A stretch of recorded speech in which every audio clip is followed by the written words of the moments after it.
ওই গণভোট যদি ব্যর্থ হয়ে সরকারকেও ব্যর্থ করে দেওয়া হবে।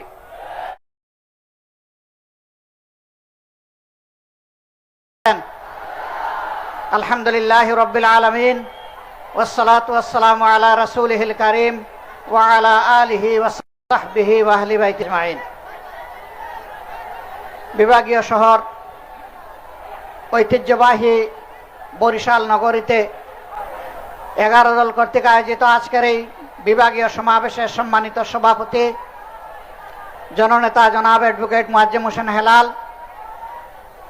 আজকের এই সমাবেশে উপস্থিত এনসিপির কেন্দ্রীয় আহ্বায়ক, মহান জাতীয় সংসদে বিরোধী দলীয় চিফ হুইপ জনাব নাহিদ ইসলাম, ৭১-এর লড়াঙ্গনের লড়াকু যোদ্ধা শহীদ প্রেসিডেন্ট জিয়াউর রহমানের ঘনিষ্ঠজন, এলডিপির সম্মানিত চেয়ারম্যান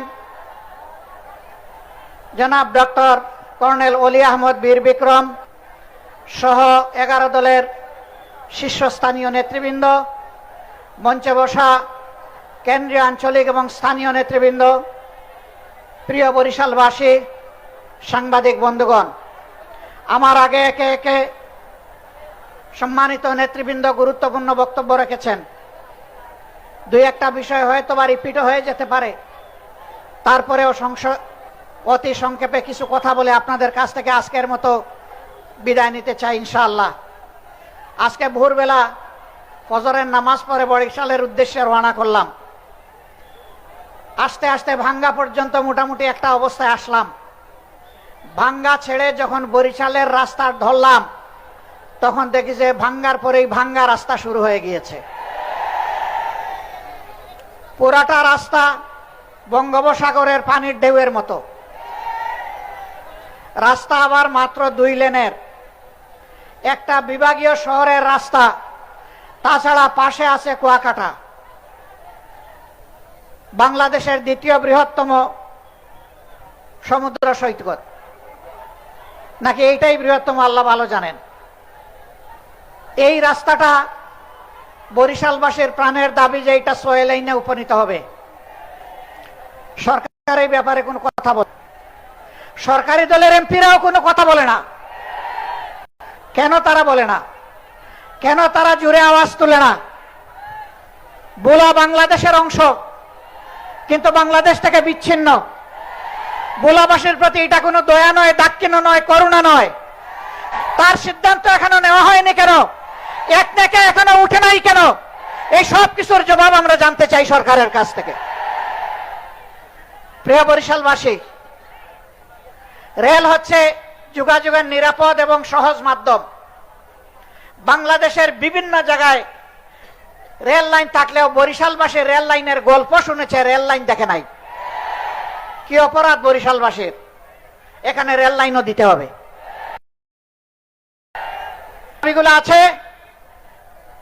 আমি সরকারের কাছে আহ্বান জানাই, আপনারা ওয়াদা করেছেন, আপনাদের 31 দফায় বলেছেন আপনারা যদি ক্ষমতায় যান তাহলে সুষম উন্নয়ন করবেন।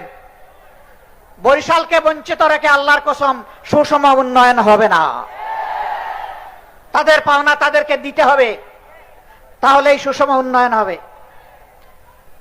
প্রিয় বরিশালবাসী, সংসদে যেদিন আমি ভোলার ব্রিজের ব্যাপারে কথা বললাম, পরের দিন হাউসে বিরতির সময় এই এলাকার একজন সংসদ সদস্য এসে বলে, আপনি দাঁড়াবেন নাকি?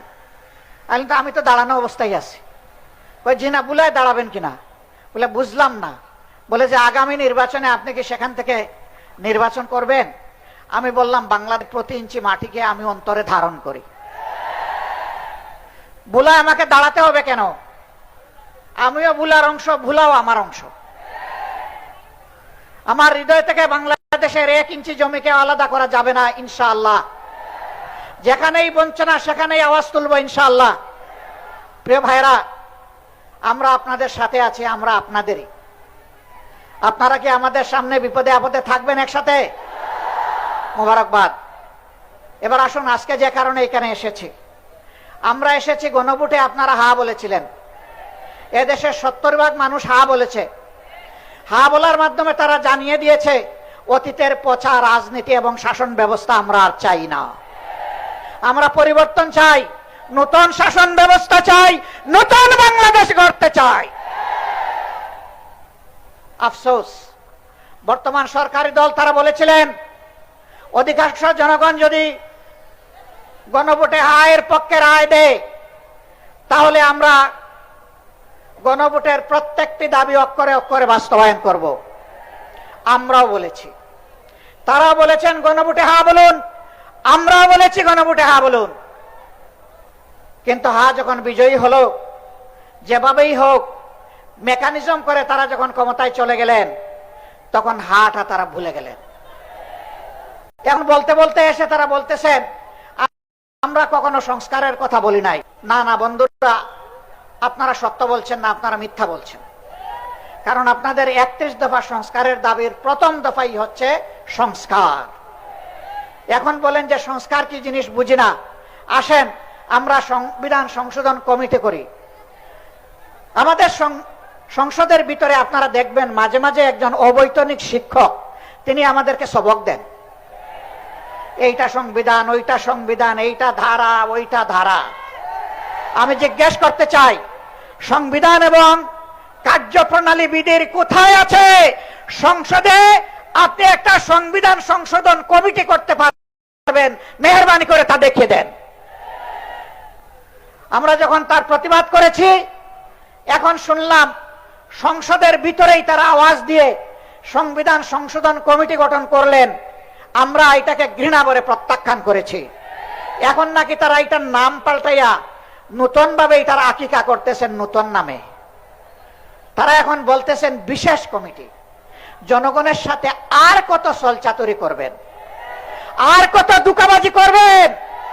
সংসদের ভিতরের কথাগুলো আজকে আর সংসদের হাউসে নাই, এটা দুনিয়ার সর্বত্র চলে গিয়েছে।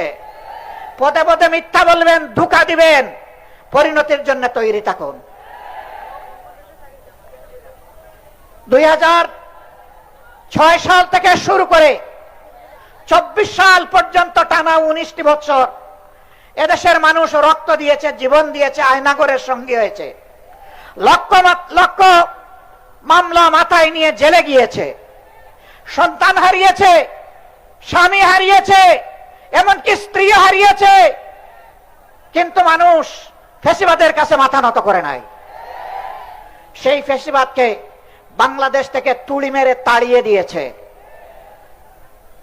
আপনারা হাজার চেষ্টা করলে আওয়ামী লীগ হতে পারবেন না, আপনারা ডামি ফ্যাসিবাদ হতে পারবেন।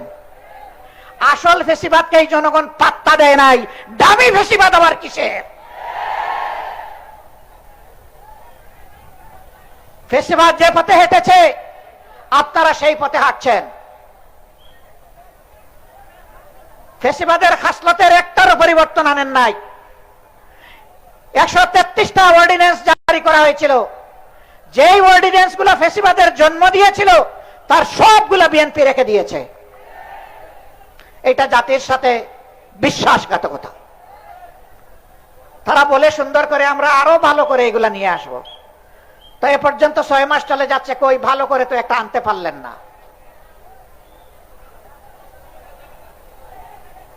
আমরা বুঝতে পারছি জনগণকে ধোঁকা দেওয়ার জন্য আরেকটা অপকৌশলের আশ্রয় তারা নিতে পারেন। তাদের মন মতো একতরফা ওই অবৈধ কমিটিতে আলাপ আলোচনা করে, সংবিধান সংশোধন কমিটি বলে কোনো কমিটি নাই, এটা অবৈধ যদি গঠন করা হয়ে থাকে।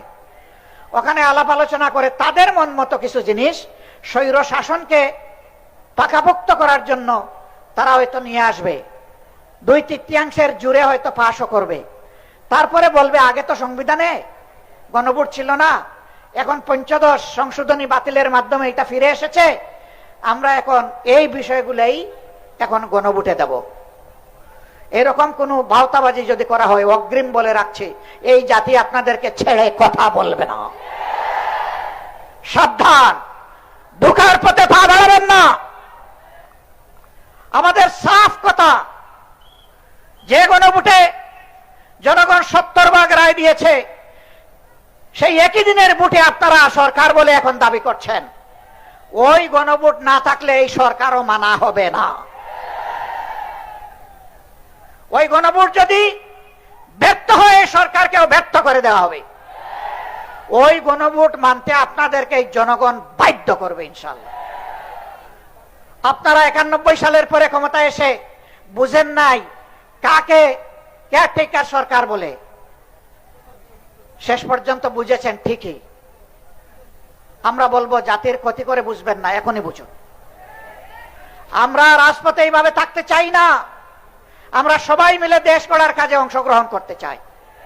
কিন্তু আপনারা যেভাবে ধাক্কায় ধাক্কায় আমাদেরকে রাজপথের দিকে দিচ্ছেন, রাজপথ জ্বলে উঠলে সেই আগুনে অনেক কিছু পুড়ে ছারখার হয়ে যাবে। 24-এর একটা চমৎকার স্লোগান ছিল আমাদের সন্তানদের, লেগেছে রে লেগেছে, রক্তে আগুন লেগেছে, রক্তে আগুন ধরাবেন না।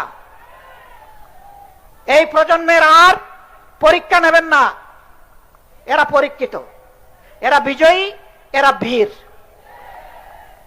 এই জুলাইকেও ধামা চাপা দেওয়ার জন্য কত কসরত, এইটা ওইটা। 71 সাল অবশ্যই এটি আমাদের গর্বের, এটি আমাদের ইতিহাসের সোনালী অংশ। 24 টানতে গিয়ে 71 টানতে হবে কেন? 71 থাকবে 71-এর মর্যাদায়, 24 থাকবে তার মর্যাদায়। এই 24 আমরা হারিয়ে যেতে দেব না ইনশাআল্লাহ। 24-এর বীরদেরকে যথাযথ রাষ্ট্রীয় সম্মানে সম্মানিত করতে হবে, সে শহীদ হোক আর গাজী হোক। 24 নিয়ে কোনো অবহেলায় জাতি বরদাস্ত করবে না। 24-এর ঐতিহ্য নিয়ে গড়ে ওঠা জুলাই স্মৃতি জাদুঘর, এইটাও ভুলিয়ে দেওয়ার চেষ্টা করা হচ্ছিল আপনাদের দাবি এবং সংসদে বিরোধী দলের দাবির কারণে। ওয়াদা করা হয়েছে আগামী 5 তারিখ খুলে দেওয়া হবে। আমরা কিন্তু এটা আগেই ভিজিট করে এসেছি।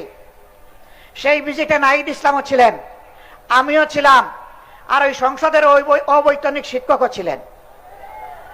আমরা যদি আবার গিয়ে দেখি এর মধ্যে কোনো পরিবর্তন আনা হয়েছে, আমরা আবার গর্জন করব, আমরা চুপ থাকবো না, তার প্রতিবাদ করব। যদি কোনো ওই গায়েব করা হয়ে থাকে, 16 আনা তাদের কাছ থেকে আমরা তা আদায় করে ছাড়বো ইনশাআল্লাহ। সম্মানিত ভাইরা, আমাদের সাফ কথা, গণভোটের গণরায় মানতে হবে। যারা জনগণের ভোট মানে না, এরা গণতন্ত্র মানে না, এরা গণতন্ত্রের শত্রু। আমরা চাই না এই সরকারকে আমরা গণতন্ত্রের শত্রু বলি। দেরিতে হলেও আমরা অনুরোধ করব, ফিরে আসুন, ফিরে আসুন। জনগণের রায়ের প্রতি আপনারা সম্মান প্রদর্শন করুন। বিরোধী দলের আসনগুলোতে বৈষম্য করা হচ্ছে। বৈষম্যের জন্য জুলাই হয়নি, বৈষম্যের কবর রচনা করার জন্য জুলাই হয়েছিল। সংসদে আমরা তার প্রতিবাদ করেছি। এই বৈষম্য আমরা মেনে নেব না, তার বিরুদ্ধে আমরা জ্বলে উঠবো ইনশাআল্লাহ। সময় থাকতে সাবধান হয়ে যান, সন্তান হয়ে যান, মানুষের ম্যান্ডেটের প্রতি সম্মান প্রদর্শন করুন। দ্রব্যমূল্যের জাতাকলে জনগণ পিষ্ট। গ্যাসের দাম বাড়ানো হয়েছে, তেলের দাম বাড়ানো হয়েছে, বিদ্যুৎ বাড়ানো হয়েছে। এক একটা পরিবারের উপর 5-7 হাজার টাকার ট্যাক্স বাড়িয়ে দেওয়া হয়েছে। আপনি ফ্যামিলি কার্ড দিয়ে কি পোষাবেন? এটা ফ্যামিলি কার্ডে দিবেন 2500, দাম বাড়িয়েছেন 5000।